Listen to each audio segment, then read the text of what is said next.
বন্ধুরা কেমন আছেন সবাই? আশা করি সবাই ভালো আছেন।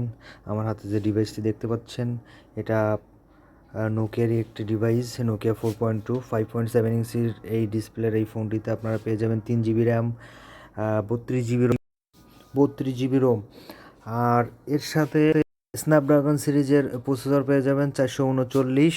ব্যাক সাইডে থাকবে ফিঙ্গারপ্রিন্ট, 13 মেগাপিক্সেলের ক্যামেরার সাথে পেয়ে যাবেন 2 মেগাপিক্সেল ডেপথ সেন্সর, সাথে থাকবে 3000 এর একটা লং ব্যাটারি।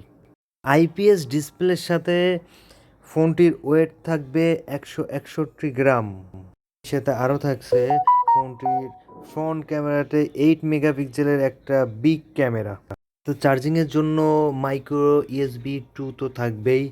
তো ফোনের সর্বাধিক বিবেচনা করে ফোনটি খুবই খুবই খুবই স্লিম একটা ফোন এবং হ্যান্ডি সাইজের গ্রিপিং হবে খুব ফোনটা। বন্ধুরা এর লুকিংটা এত জোস করছে আসলে বলার মতো না। খুবই সুন্দর, খুবই সুন্দর। সবারই এই ফোনটা পছন্দ হওয়ার মতো একটা ফোন দেখতে পাচ্ছেন। আর পিছনটা গ্লেজ দিতে থাকে চকচক করে। আর ফোনটা গ্লেজি হওয়ার কারণে একটু স্লিম টাইপের এবং বডিটা পেয়ে যাবেন ফাইবার প্লাস্টিকের।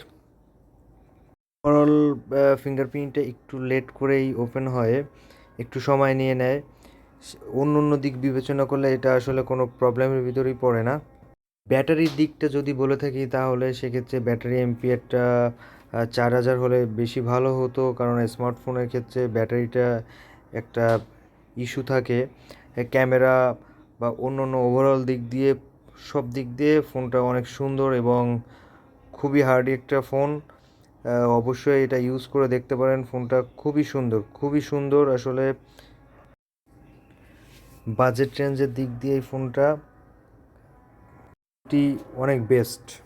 এর সফটওয়্যার ভার্সন পাবেন অ্যান্ড্রয়েড 9 পাই।